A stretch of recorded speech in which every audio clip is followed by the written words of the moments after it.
Hello, Assalamu alaikum warahmatullahi wabarakatuh. My name is Amir and you are watching my channel Amir Ishaq.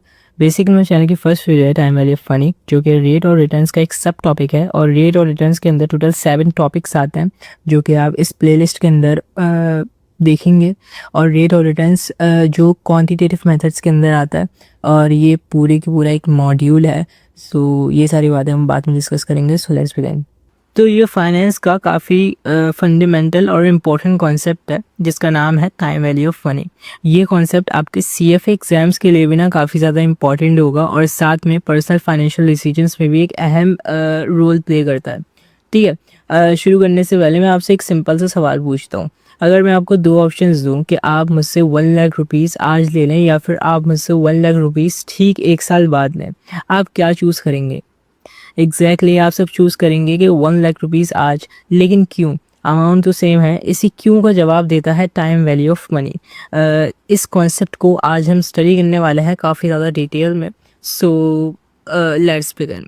What is time value of money? देखो, time value of money अगर मैं आपको simple अल्फाजों में बताऊँ ना, TVM का concept कहता है money avail today is worth more than the same amount in the future.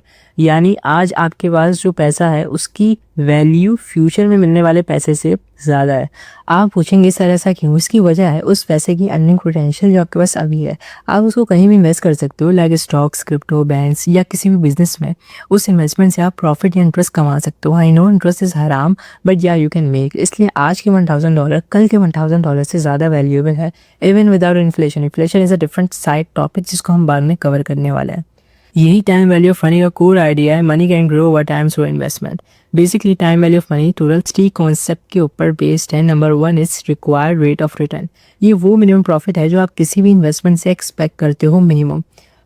Example, अगर आप किसी भी स्टॉक में इन्वेस्ट कर रहे हो तो आप सोचोगे मुझे 5% रिटर्न तो मिलना ही चाहिए। अगर मुझे 5% रिटर्न नहीं मिला तो क्या ही फ़ायदा ये रिस्क लेने का। तो ये जो 5% है ना, यही आपका रिक्वायर्ड रेट ऑफ रिटर्न है।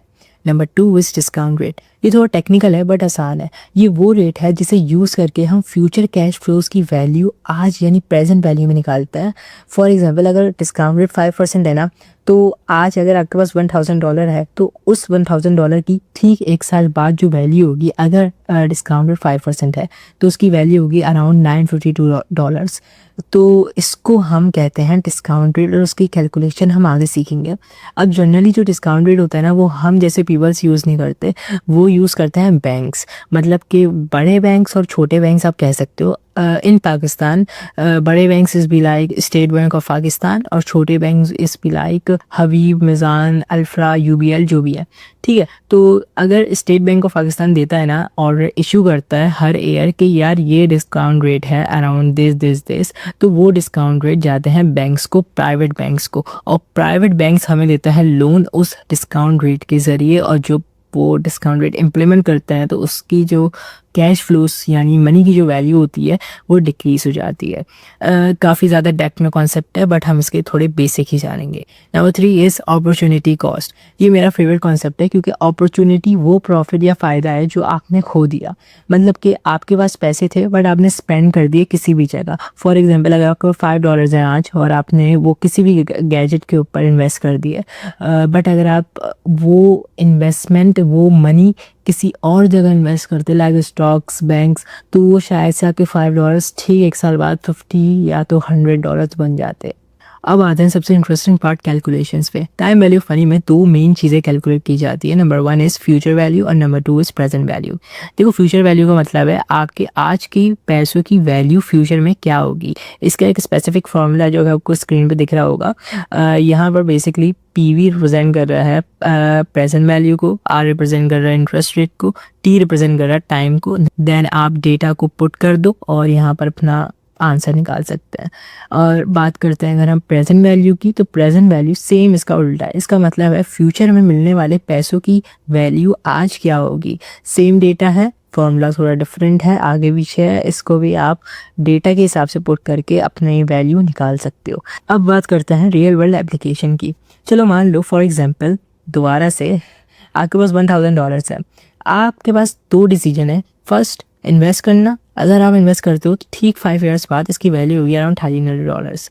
डिसीजन 2, खर्च कर दो या आप इससे आईफोन ले लो। ठीक उसके 5 साल बाद इसकी वैल्यू होगी अराउंड $750 ये हमने कैसे किया है, ये हमने किया है कैलकुलेशन डिस्काउंट रेट निकाल के। तो आपके पास ये ऑप्शन है कि आप इन्वेस्ट करते हो या फिर इसको स्पेंड कर देते हो। ये कॉन्सेप्ट आपकी लाइफ के बड़े फैसलों में मदद करता है, बड़े फेस में मदद करता है। इसका कंक्लूजन सिंपल यही निकलता है कि जो कैश फ्लोज होते हैं इसको कंपेयर करना और स्मार्ट फाइनेंशियल डिसीजन लेना। उम्मीद है आपको टाइम वैल्यू ऑफ मनी का ये कॉन्सेप्ट समझ आया होगा आसानी से। अगर आपको समझ आया तो कमेंट सेक्शन में ज़रूर बताइएगा। कोई आपके पास क्वेश्चन हो तो वो भी आप पूछ सकते हैं, और कोई भी डाउट हो, कुछ भी हो, और नेक्स्ट वीडियो भी जल्दी आने वाली है इंशाल्लाह। Thanks for watching. अल्लाह हाफिज़।